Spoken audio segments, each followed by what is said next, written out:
Trump and the Return of Pre-Modern Incivility. Hoyt Thorpe. Thermidor Magazine. December 13, 2017.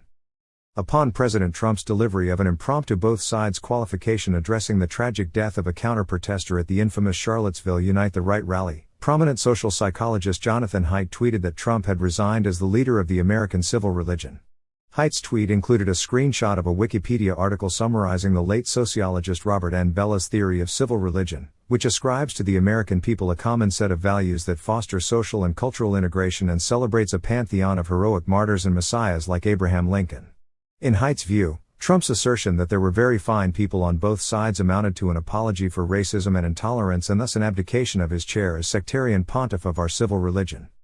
Another more idiosyncratic sociologist named John Murray Cudahy developed a different approach to Bella's civil religion and its cultural antecedents in Europe. While Bella focused on the content of individual speeches, publications, and pronouncements about America, Cudahy looked to the daily face-to-face interactions of humans to divine another, perhaps more important, influence on the Western psyche, the personal experience of civil religion. Cudahy found that many, especially outsiders and minorities, experienced civil religion as a religion of civility, a Protestant aesthetic of bourgeois manners that was less about substantive values than about proper etiquette and interpersonal respect. In essence, Cudahy had found the Western rituals underlying our civil religion to be experienced by many as something closer to the empty formalism Bella insisted our civil religion was not.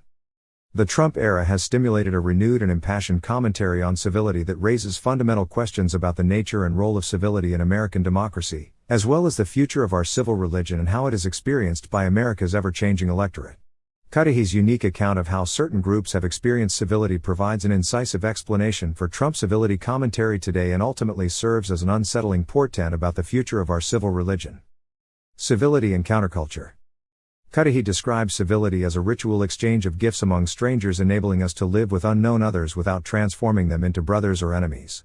This ritual carries with it a differentiation between private and public behavior and spaces, with social appearances, respectability, and censorship, both self and other-directed, coming to dominate the public sphere. In Western Protestant society, civility demands public humility about one's wealth and power, respect for strangers, and censorship of one's private convictions about individuals and groups. The development of civility in Western history is, for Cudahy, bound to the refinement of barbaric behaviors, with the prototypical example being the refinement of the feudal baron into the high modern aristocrat. One of Cudahy's arguments was that the counterculture ideologies that radically altered the course of Western civilization in the 20th century originated in attacks upon civility. Such attacks reflected in one way or another outsider or minority anxieties about the relationship between civil rights and civility, of being accepted as a full and equal citizen in society, not just in terms of being granted political equality, but also in terms of being socially accepted by others as equal. Among the various counterculture movements, Cudahy selected Freudian psychoanalysis and Marxism as two of his most important case studies. Freud experienced civility as a sham ritual sublimating man's natural, barbaric impulses, the formal and respectful rituals of romantic love merely covered up with successive layers of refinement the brute reality of the sexual transactions between individuals. Other aspects of civility merely concealed the shocking Freudian truth of childhood sexuality and incest fantasies. Of course, such scientific reductions were not new to a Western society increasingly secularized by Darwin and Newton. But the way in which Freud communicated his observations to the world was seemingly contrived to scandalize his audience. Many of Freud's colleagues lamented the impudence with which Freud discussed sexuality, and his correspondence is littered with stubborn declarations against self-censorship or euphemizing. This was, at least in Freud's view, because psychological malaise could only be ameliorated by attacking the euphemisms with which the superego and society censored the brute reality of human existence. A science cannot be bourgeois, declared the founder of psychoanalysis, for bourgeois etiquette was merely a veil of petty lies obscuring our view of the truth. But behind the putative therapeutic and scientific goals of Freud's project, Cudahy argues, lurked the mischievous motivations of a countercultural prankster. In one speech, for example, Freud mused about a malicious fellow preventing women from euphemizing their bathroom breaks as picking flowers by distributing a document at a party that revealed the true meaning behind the innocent euphemism. Indeed, in Hannah Arendt's dismissive estimation, psychoanalysis was nothing more than a modern form of indiscretion. Whatever Freud's ultimate motivations were, his remedy was a compromise with the religion of civility. Indiscretions only were to be expressed during a closed analytic session. This compromise ultimately marks Freud, in Cudahy's analysis, as a conservative or reform critic of civility to be contrasted with Marx, whose radical attack on the bourgeois order admitted of no compromise. Marx's professional career began much like Freud's, with an analysis of censorship in the shadow of the Protestant censor, but his rebellion against civility began much earlier in life. As an assimilated Jew and Protestant convert, Marx's father lamented in letters his son's rebellious, countercultural drinking, dueling, profligacy, and predilection for, in Cudahy's words, making truth more important than sociability. The latter spirit erupted in a ferocious attack upon the Prussian censorship law which, although it did not censor the content, the substance and ideology, of publications, purported to censor tone. In his fulminations against the censor, Marx mocked liberal attempts to impose restraint and good manners on publications, arguing that tone policing was a means of keeping one from the truth. The Prussian tone police approached speech in a way that dissolved the apparent distinction between a free citizen and respectable bourgeois, forcing the former to conform to the rules of propriety dictated by the latter. "I may be humorous," Marx quipped, "but the law orders that I write seriously." Marx argued that, much like Freud's superego, the censor had made the scientist's mind an inquisitor auditing the search for truth under the auspices of police-regulated honorability and conventional good manners. Enforcing respectability, moderation, tolerance, and good manners upon writers, the Prussian censor had effectively reinstated a form of content-specific censorship, because offensive utterances and unsavory truths were deemed poor taste. Marx instead championed the wisdom of the crude masses, which he contended were always ready to confront unsavory truths and offensive language. Tone policing might protect elites from the harmful effects of uncouth truth, but it had no effect upon the masses, for whom the brute facts of existence were readily apparent. Marx would go on to escape the Prussian censor, becoming a communist and writing his classic works, while also expanding upon his original critique of civility and censorship. In his mature works, Marx unloaded his imposing philosophical and rhetorical arsenal at the naive pride of bourgeois gentlemen who claimed to have overcome the vulgar haggling and avariciousness of primitive capitalism.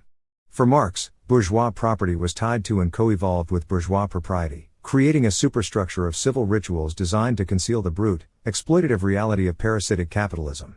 Whereas Hegel rationalized modern capitalism by having civil society assimilate selfishness with the common good, Marx reversed the insight, contending that civil society merely existed to conceal and rationalize the vulgar, parasitic exploitation perpetrated by bourgeois gentlemen.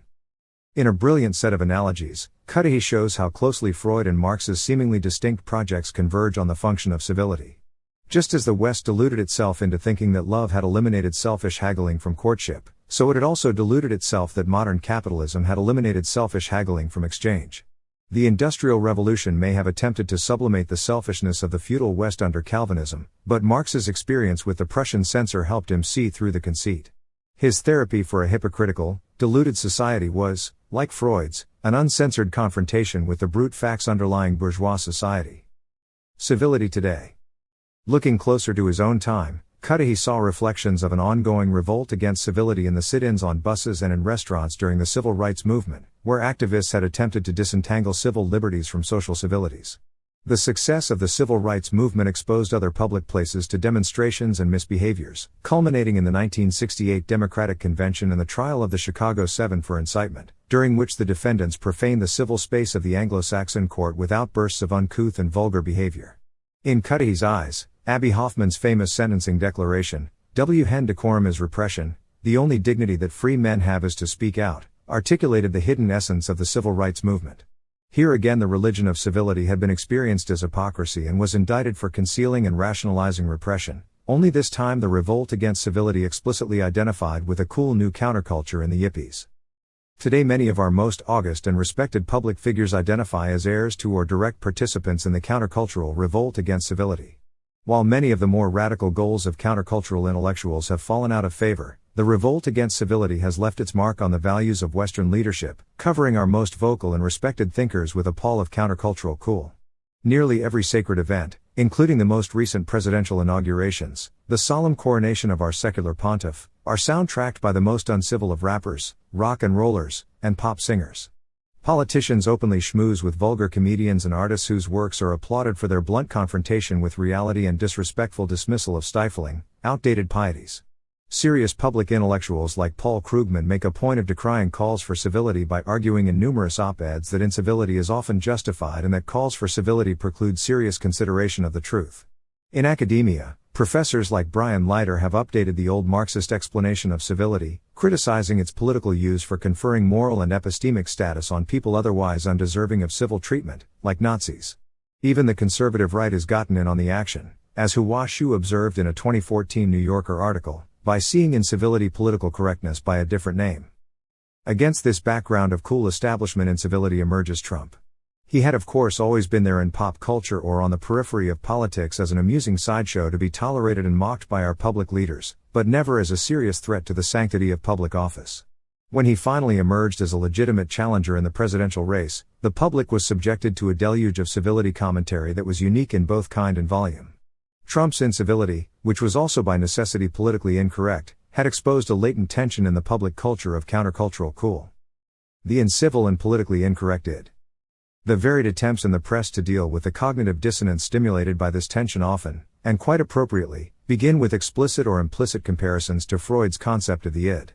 In Donald Trump and the American Id, conservative Kevin D. Williamson declares Trump to be a post-erotic pornographer appealing to the base desires and fantasies of his supporters, whose incivil language betrays insecurities about sexuality and manliness. Similarly, Eli Zaretsky looks to political Freudianism in American Id, Freud on Trump to understand the desires, impulses and fantasies excluded from mainstream politics animating Trump's broad appeal. Like Zaretsky, Tanvir Ahmed in his Trump is our id, the left is our superego sees in Trumpism a return to the primeval father whom Trump supporters both envy and fear. In contrast, John Greenway sees Donald Trump, the id of Republican politics appealing to the visceral, the capitalist, and the patriarchal in order to pull decent folk away from the Reagan superego. By expressing the dark, twisted, and unacceptable elements of right-wing political discourse, Trump makes explicit what the GOP had previously hidden, and what Greenway demands we repress: racism, misogyny, and capitalist priapism. These authors betray an anxiety about the relationship between Trump's incivility and politically unfavorable consequences, which reflects in turn the obvious conceptual overlap between civility and political correctness. Philosophy professor Karen Storr's New York Times op-ed on Our New Age of Contempt makes explicit this contemporary link between civility and political correctness. In her article, Storr laments the emergence of contempt and incivility from behind closed doors, in low tones not meant to be overheard into the open where raw feelings are exposed. The Trumpian id must be suppressed not only because of Immanuel Kant's conclusion that stability and progress depend upon self-restraint, but also because contempt dehumanizes and undermines the moral basis of all human relationships. For Storr, Trumpian incivility has political consequences that are objectively unacceptable in our republic. Trump's putative mockery of a journalist with palsy, like his putative ascription of rape to all Mexican immigrants, profaned the civil space of public discourse, especially because Trump was incivil to apparently weak groups from a position of power. By Storr's ethic, Trump must play the good Protestant progressive and conceal his private views, lest he politically repress the weak and powerless through incivility. Thus, political correctness can be understood in this context as the proposition that the public deference of our civility ritual is owed especially to specific groups and identities. In July of 2016, Josh Barro echoed another common angle taken against Trump, which we'll revisit later in a different context: his taste for gaudy decor. Trump's tacky, ostentatious, throne-like chairs were as revelatory of poor political judgment as his statements about penis size and Mexican rapists. Barro ultimately warns us as a gay man that Trump's vulgarity also matters for things more serious than furniture, especially things like prejudices and hatreds that people have kept quiet about, like homophobia. According to Barro, Trump's vulgarity permits the public to stop faking it until they make it, that is, stop concealing their visceral, id-derived instincts about homosexuality, women, and Mexicans, until those instincts are sublimated by more refined, more tolerant, and more civil instincts, and presumably, better taste in decor. Beyond Trump's incivil commentary and garish taste in decor, Kathleen Parker's Washington Post op-ed on Greg Gianforte's body slam sees political hazards in Trump's incivil physical behavior abroad. Her underlying logic is the same as Storr and Barro's: incivility toward officially designated weak groups or individuals is politically unacceptable. Written before the global scandal of Trump's handshake wars in France, Parker asserts that Trump's first foreign coup d'uncouth was pushing Montenegrin Prime Minister Duško Marković out of the way at the NATO summit. Instead of observing proper etiquette with a light tap on the shoulder and at least a pretense of manners, Trump used impolite behavior to politically harm a victim of Russian bullying and ally in need of protection. But perhaps Trump's most confounding act of incivility occurred when he profaned the sacred venue of the Al Smith charity dinner, where one would expect a New York billionaire to fit in. The New York Times coverage of the event notes how Trump scandalized the audience in departing from light-hearted ribbing and going for darker, more personalized and contemptuous attacks upon Hillary Clinton. The Times then praises Clinton for attacking Trump's vulgar misogyny and surveys the litany of prestigious attendees, highlighting Trump's alienation from the venue. But the article also suggests that Hillary gained the upper hand in that ritual exchange of gifts known as the handshake by turning away from the shake before Trump. Indeed, The Times seems to suggest that it was in fact Trump who couldn't handle the warm familiarity and jocular atmosphere of the event. The uptight Trump could only be loosened up by the cool and down-to-earth Clinton. In summary, Trump was both the uncouth pariah who broke with decades of tradition and was booed by the elite audience, but was also the uptight, serious, and uncool billionaire. The stretch to portray Clinton as cool and on equal footing with Trump exposes the latent tension distorting much of the Trump civility commentary. Many of the commentators who ritually wrung their wrists at Trump's incivility and political incorrectness also wished to preserve their claim upon countercultural cool, to make sure their own ids were given full vent while the Trumpian id was resublimated, like Josh Barro's celebration of his sexual orientation in his criticism of the Trumpian id. Additional examples can be found by surveying other articles by Trump civility commentators. For instance, in a March issue of that most civil of conservative publications, the National Review, Kevin Williamson unleashed his own id in a declaration that downscale white working-class communities deserve to die. The same mediocre whites whose sexual insecurities were allowed vent by the Trumpian id deserved the slow death they were experiencing. Similarly, after decrying the fact that Trump freed the dirty little ids of his Twitter feed's tiniest minds, Kathleen Parker engages in her own vulgar and incivil sexual innuendo about the sexual limitations of Trump's followers. And of course the oft-repeated refrain that Trump's incivility is dehumanizing can be compared to the outcry against Jimmy Fallon for his humanization of Trump on The Late Show. It's clear that this tension arises from the fact that commentators are offended by Trump's political incorrectness and vulgarity, but are also ensconced in a culture where being cool, real, and incivil is popular, and where political correctness is perceived as submissiveness. Some of the more self-reflective commentators, acknowledging this tension, sought to preserve their contradictory criticisms of Trump's incivility by offering the rationalizations that Trump was either just being vulgar and not politically incorrect, or was in fact the real icon of political correctness during the campaign. Parker's Trump isn't politically incorrect. He's just simply incorrect begins with the familiar Freudian analysis of Trumpism, observing that Trump supporters misdefine political incorrectness as whatever slips from gray matter to tongue without inhibitory processing that civilization demands. Excessive political correctness is indeed a problem, Parker concedes, but Parker cautions that merely insulting people and being vulgar is not in itself politically incorrect. Proper political incorrectness, proper counterculturalism, for Parker, is actually civil. To support her argument, Parker translates Trump's Mexican rapist statement into something palatable to bourgeois taste. You could say, for example, that we need to secure our borders because, though most immigrants are good people in search of a better life, others are criminals or criminal-minded. This is both true and lacking in drama. This, of course, captures none of the implications of Trump's statement and smuggles in respectful, flattering assumptions about immigrants that Trump clearly didn't intend to convey. Thus, like Karen Storr, Parker interprets certain kinds of empirical statements as contemptuous insults that must be censored or euphemized, and stresses the propriety of exercising civility or deference toward a specific group. Here, at least from the perspective of a Trump supporter, we are very close to the tone policing cum content censorship against which Marx railed in Protestant Europe. On the far right, Jonah Goldberg's own National Review article exhibits a similar desire to hold on to the prestige conferred by being un-PC. For Goldberg, Trump's vulgarity is just smarmy cowardice, whereas true un-PC behavior is about having manners and being respectful. In an age of liberal counterculture, Goldberg engages in genuine un-PC rebellion by reenacting the rituals of civility's cultural progenitor, chivalry. Goldberg proudly declares that, in opposition to Trump's misogyny and the politically correct spirit of the age, he holds doors open for women and stands up whenever a woman enters the room. In For Trump, being politically incorrect is now PC. Liberal professor Stuart Brotman mirrors Goldberg's logic by looking at polling data and redefining political correctness as whatever the majority believes. Because polls demonstrate the majority oppose political correctness, being anti-politically correct must, according to Brotman, be politically correct. Thus, the minority view that we should embrace civility and favor more care with language to avoid offending people is now politically incorrect. While other articles like Mitchell Blott's How Donald Trump Makes Political Correctness Worse and Anne-Marie Slaughter's of George Washington, Donald Trump, and Civility try to split the hair between strands of righteous political incorrectness and mere incivility or hatefulness, Connor Friedersdorf succeeds in perfecting the rationalization.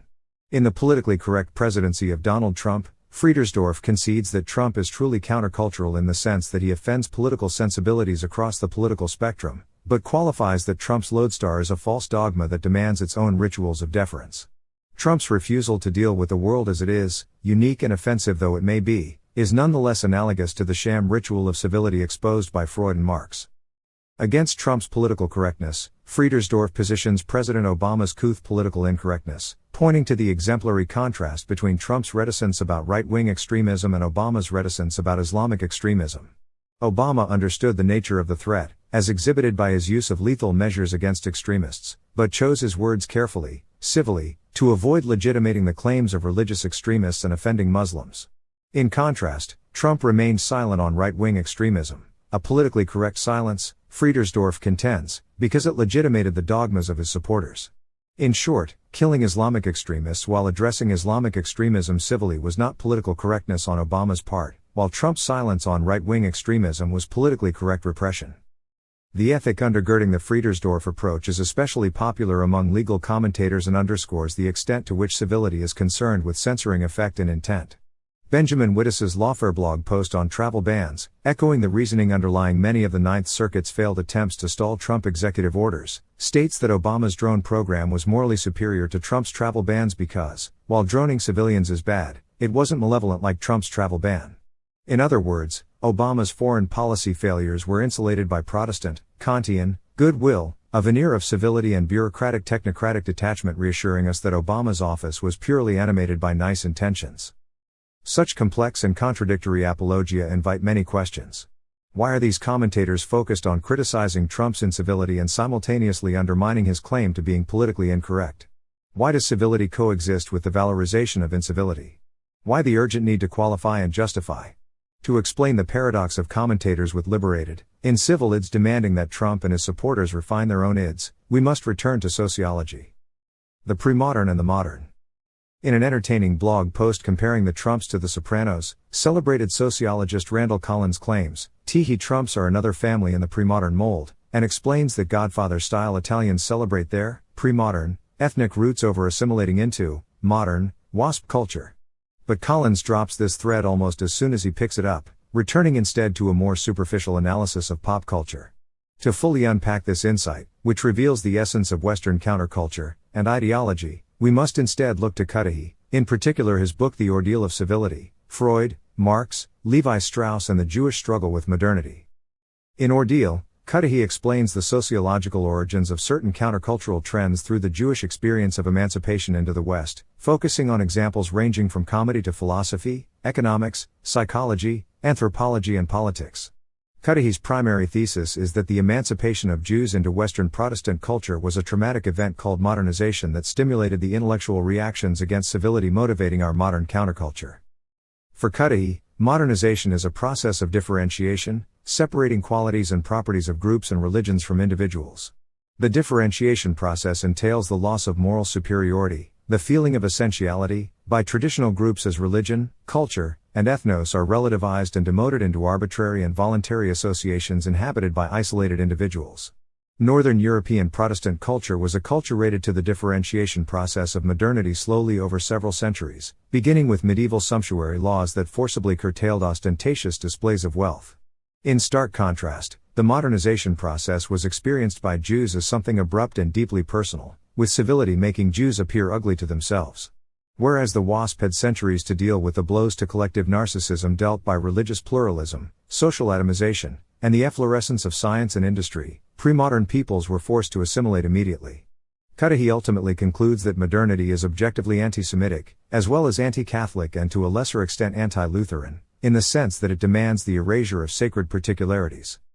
From the shtetl in Eastern Europe emerged a medieval people into a bustling, nascent industrial capitalist civilization more rationally organized than any other civilization in history. Previously, shtetl Jews had inhabited a cosmos where they were the chosen people, their ostracism and subjugation on the shtetl being rationalized through an ancient theodicy. Life on the shtetl was, in the words of Mark Zborowski, with people, compact, familiar, warm, without privacy or strangers, and always permeated by a sense of pre-modern tribal solidarity. Cudahy emphasizes that the shtetl knew no public places with situational proprieties, no Al Smith dinners, no strangers, and no public-private cleavage. Another crucial difference was the spiritualization of daily interactions, which had been vigorously condemned by Marx and Freud. Both Freud and Marx argued that to become refined meant to spiritualize interactions, like romantic love, meaning by extension the abandonment of the Jewish utilitarian, non-aesthetic attitude toward the body and exchange. Hence, when Jews emerged from the shtetl, Gentiles experienced them as coarse, vulgar troublemakers who were disrespectful and failed to show proper deference to others. With emancipation, the shtetl Jew was permitted civil rights, including the franchise, but was not accepted into Gentile social society.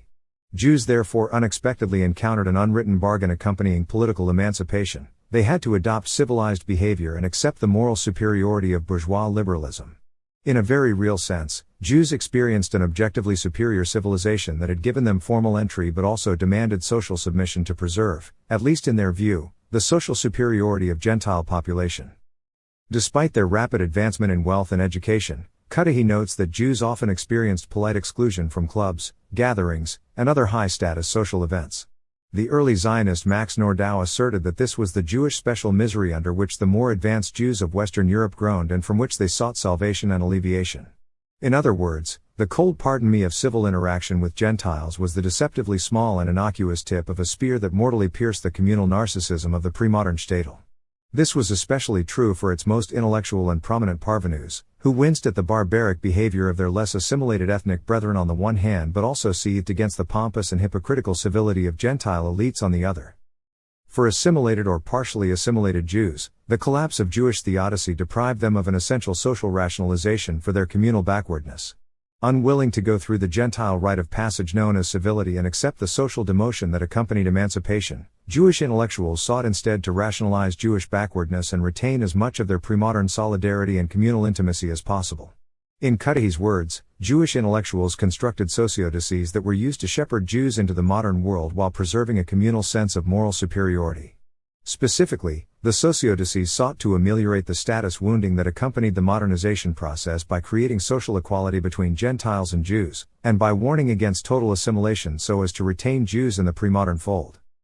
Cudahy marshals textual evidence to document the intellectual Jewish experience of bourgeois etiquette, observing how they experienced civility as a hypocritical aristocratic pathos of distance demanding deference and status inequality and masking elitism with the illusion of impartiality and humility.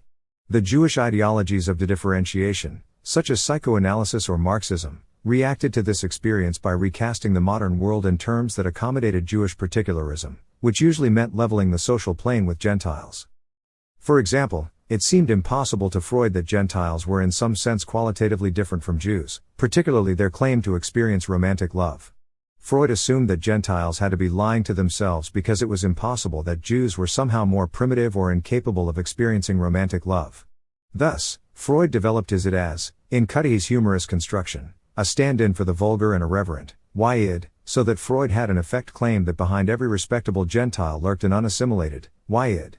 In other words, the instinctual barbarism of the Freudian id, which lurked behind the facade of spiritualized Gentile social interaction, was just the same as the brute utilitarian vulgarity of the unassimilated Jew. This was Freud's way of asserting that, stripped of their arbitrary and repressive refinement, Gentiles were socially equal to Jews.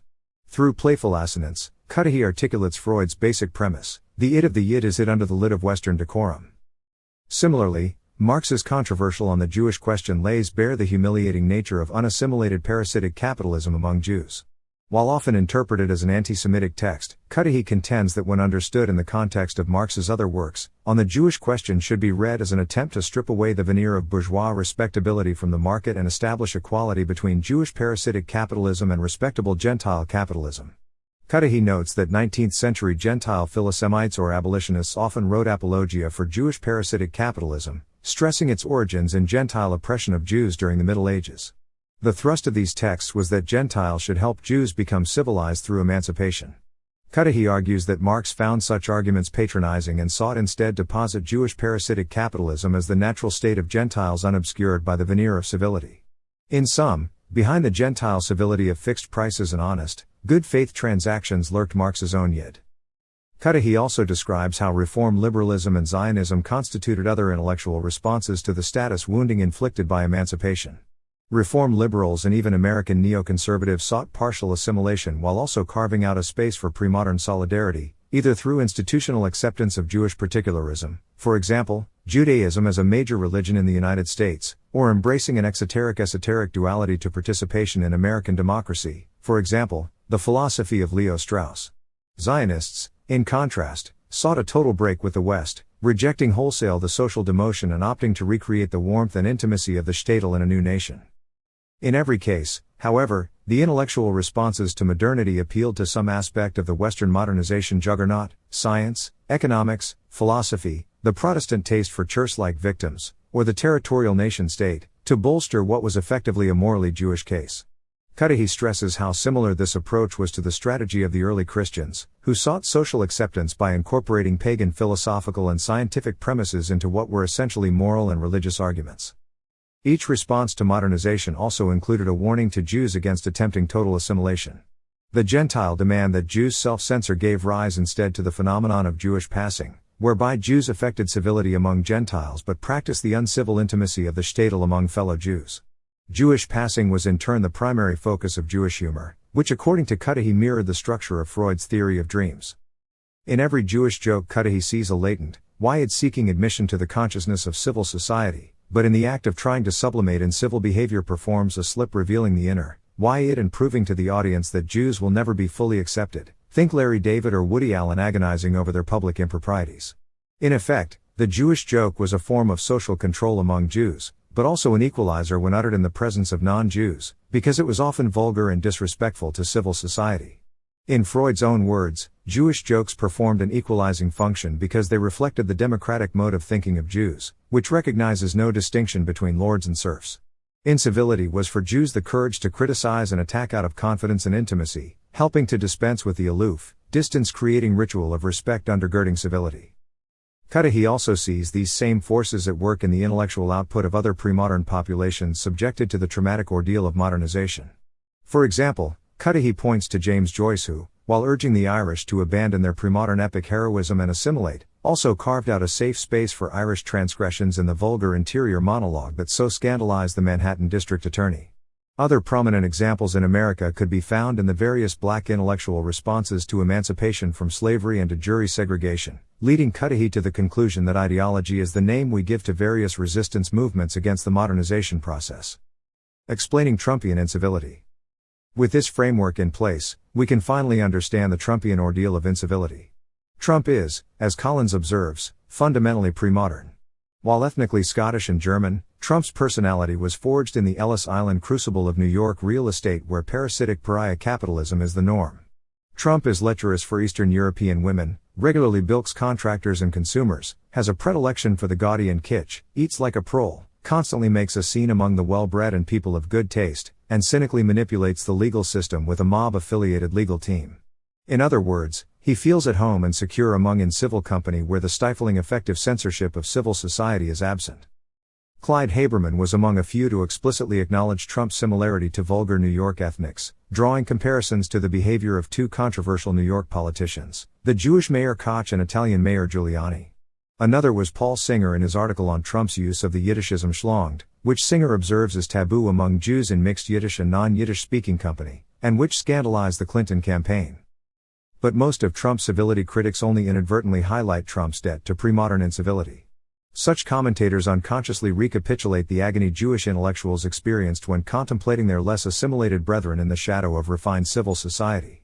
In so doing, they underscore the extent to which the crisis of Trumpian incivility resembles the socio-cultural crisis of Jewish modernization documented by Cudahy. Elizabeth Williamson's The Caddyshack President compares Trump's behavior at Mar-a-Lago when he hosted Prime Minister Shinzo Abe of Japan to Rodney Dangerfield's character in Caddyshack. Trump was, in Williamson's eyes, a reckless, clownish bore surrounded by sycophants, determined to blow up all convention. Williamson ignores the fact that Dangerfield, playing a Jewish pariah arrivist, is one of the heroes of Caddyshack, and instead focuses on feeling embarrassed on behalf of Trump's guests.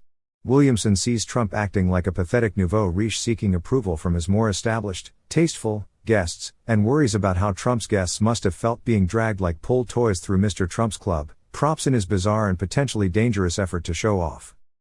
Professor Brendan O'Connor also winces when imagining how Trump must be perceived by the rest of the world.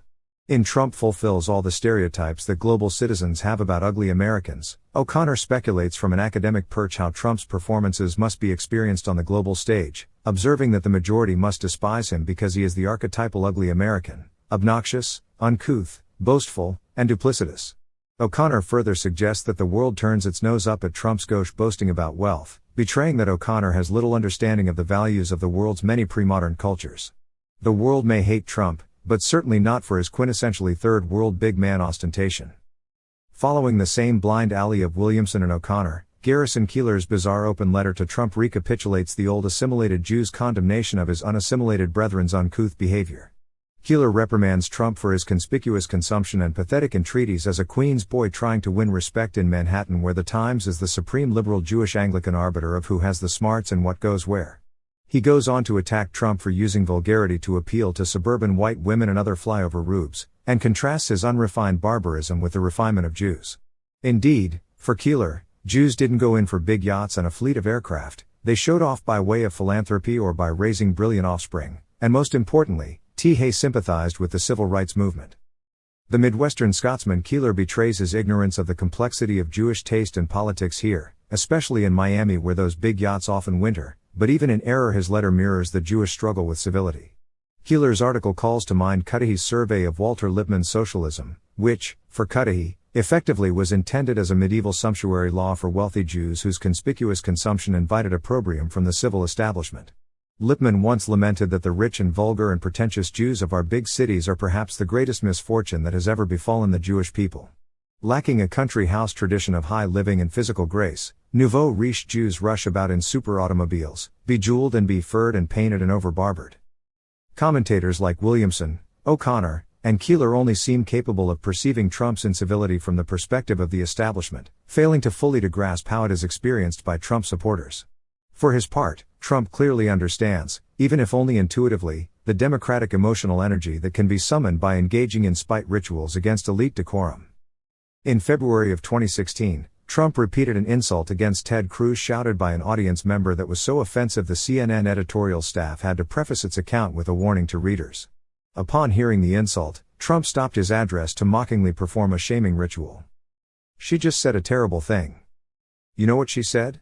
Shout it out because I don't want to say." "Okay, you're not allowed to say and I never expect to hear that from you again."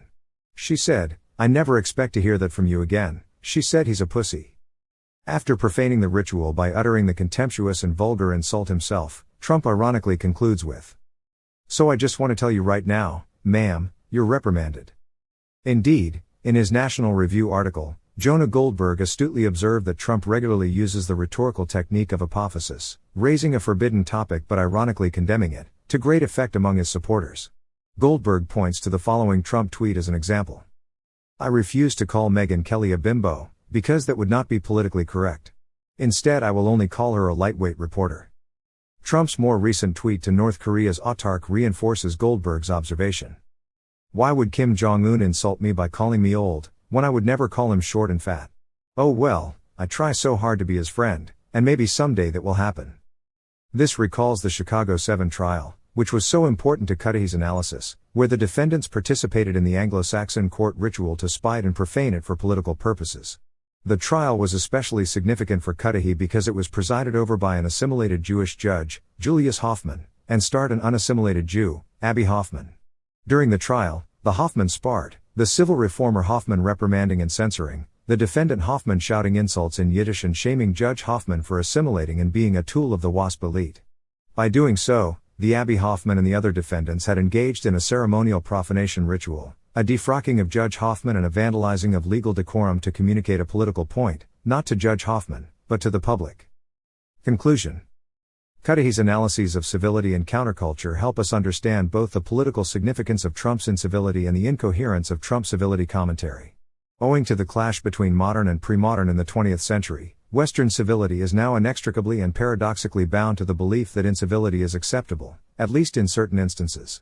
If we agree with Cudahy that civility is experienced by many as a condescending, aristocratic distancing ritual championed by the establishment, then it is easy to predict future countercultural upheavals challenging not only civility, but also the particularized incivility upheld by the establishment. If there is any doubt that civility can function as a legitimizing right for the American ruling class, one need only look to the writings of civility purists in the Trump era. Senator Orrin Hatch's Time magazine declaration that he is recommitting to civility is instructive. Hatch begins by asserting that civility is essential to our democracy and is an unwritten basic norm supporting our constitution and legal system, thereby tying his station and its legitimacy to the ritual of civility. He then goes on to call for people to venture beyond the comfortable confines of our social circles so as to dissolve intergroup hostility and reduce incivil feelings. Hatch attempts to bolster his case by pointing to how the culture of Congress was vastly different in his heyday, and how some of his best friends were Democrats. Hatch recounts specifically how as a poor Mormon conservative boy from Utah he could form a strong, lifelong friendship with the affluent Irish Catholic Ted Kennedy, during which they broke bread together and their children attended the same schools. Echoing this elite perspective, American Bar Association President Linda Klein asserted in a 2017 address motivated by Trump that civility allows us to deal with conflict through mutual respect without damaging relationships. Klein stresses that civility involves connecting with others, developing a sense of empathy, encouraging communication and manners. But the most revelatory part of Klein's address is its epigraph, a pithy quote on civility from Mary Wortley Montagu, an 18th-century aristocrat. What Hatch and Klein inadvertently reveal in their calls for civility is that the ruling class is an increasingly diverse but nonetheless exclusive and aristocratic old boys club. Hatch and Kennedy had no problem respecting each other and breaking bread because they became social equals on Capitol Hill, calling to mind Aristotle's old formulation that equality always only means equality for equals and inequality for non-equals. Hatch's account of their friendship makes it difficult to imagine Kennedy or Hatch reproaching the other for not seeking salvation through the one true church. Neither Hatch nor Kennedy alienated the other because both had renounced the primacy of their ethno-religious identities in favor of a new establishment identity, which united their families. Klein's invocation of an 18th-century hereditary aristocrat to justify her own inclusive call for civility only serves to drive home this point. Thus, like the scandalized Gentile and assimilated Jewish establishment of the past, elite commentators today are striving to censure and civilize a parvenu billionaire who stands opposite to them as a barbaric and unassimilated Yid. But unlike the civil society experienced by emancipated Jewry, we are no longer confronted by a society solely dominated by an aristocratic ritual of civility. This leads us to the second factor underlying the success of Trump's incivility. Certain types of incivility are paradoxically championed by our modern ruling elite. The gatekeeping class deploys the old ritual of civility to maintain social distance from its subjects, but is comprised of or represents partially assimilated identities that successfully resisted modernization's differentiation process and preserve the legitimacy of their own incivil mores. Thus, the gatekeeping class demands ritualized deference through civility, but can also be found shirking the label politically correct because of its submissive implications.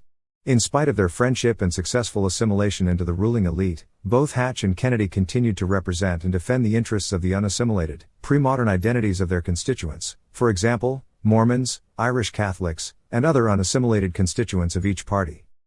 The commentary surveyed throughout this article demonstrates that the Hatch-Kennedy Old Boys Club isn't so much scandalized by incivility as such as it is by outsider and lower status individuals and groups that fail to practice self-effacing rituals of deference and respect upwards, including proper deference to the special interest and identity groups that club members either inhabit or represent. The argument that incivility is only bad when it is directed toward weak groups and individuals serves, like the Prussian censors' call for civility, as a self-satisfying palliative for those in power. But many outside of that circle only see this as hypocrisy. It's impossible, for instance, to argue with a straight face that mocking vulgar unemployed Appalachians as mediocre whites is punching up and therefore an acceptable form of incivility, while mocking vulgar Mexican or Muslim immigrants is not.